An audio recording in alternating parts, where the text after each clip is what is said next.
तो कर्नल कूट के इस भाषण को सुनने के बाद अंग्रेजी सरकार ने तय किया चलो कुछ लोगों को भेजो।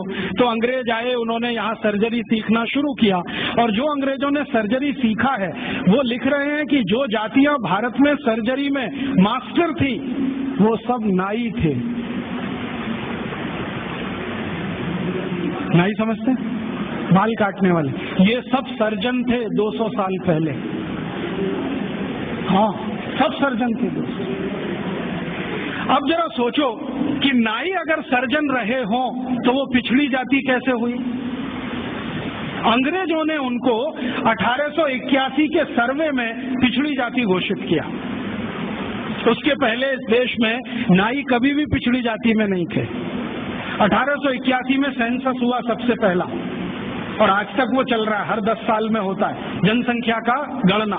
अंग्रेजों ने पहली गणना में नाइयों को पिछड़ा वर्ग में डाल दिया और एक अंग्रेज कहता है कि ये अच्छा ही है क्योंकि ये विद्या में इतने ऊंचे हैं, अगर इनको नीचे नहीं लाओगे ये गुलामी कभी स्वीकार नहीं करेंगे। और आज हमारी सरकार भी उनको पिछड़ा ही कहती है। उनके हाथ में इतना हुनर है, उंगलियों में इतनी फ्लेक्सिबिलिटी है, वो आप देखते हैं ना बाल काटते समय, वो गर्दन भी काट सकते हैं, सोचो ना। और इतनी सफाई से उस तरह चलाते हैं, उस तरह से वो किसी ट्यूमर को भी काट के निकाल सकते हैं। ये सब बहुत बड़े सर्जन रहे।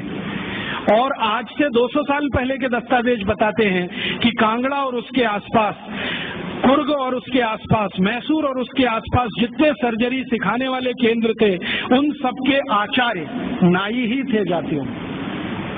ये सब सर्जन थे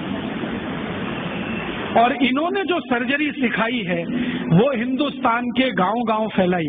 फिर अंग्रेजों ने क्या किया, ये जो सर्जरी सिखाने वाले केंद्र थे इन सबको गैर कानूनी घोषित कर दिया। एक कानून बनाया जिसका दुर्भाग्य से नाम है इंडियन एजुकेशन एक्ट। उसमें इंडियन कुछ भी नहीं है, नाम उसका इंडियन एजुकेशन है। उस कानून में उन्होंने ये तय किया कि भारतीय विद्याओं को सिखाने वाले जितने भी केंद्र हैं वो सब गैर कानूनी।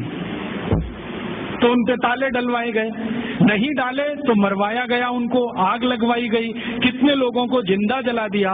वो कहानी सुने तो आपकी आंखों से आंसू निकल आए। ये अत्याचार 100 साल हुआ, उसमें ये विद्या खत्म हो गई। और फिर बेईमान अंग्रेजों ने क्या किया कि यहां से सर्जरी सीखा और उनके अपने रिकॉर्ड्स में वो सब है। हिंदुस्तान को ये बताया कि देखो हम तुम्हें वापस सिखा रहे हैं। और यहां से सर्जरी सीखकर जो डॉक्टर बने लंदन में, उन्होंने fellow of the royal society की स्थापना की, जिसमें डिग्री लेने के लिए आज हमारे डॉक्टर जा रहे हैं और उस प्रमाण पत्र को लाके दरवाजे पे बड़ा टांगते हैं। मैं देखो FRS, उसमें शहद लगा के चाटो तो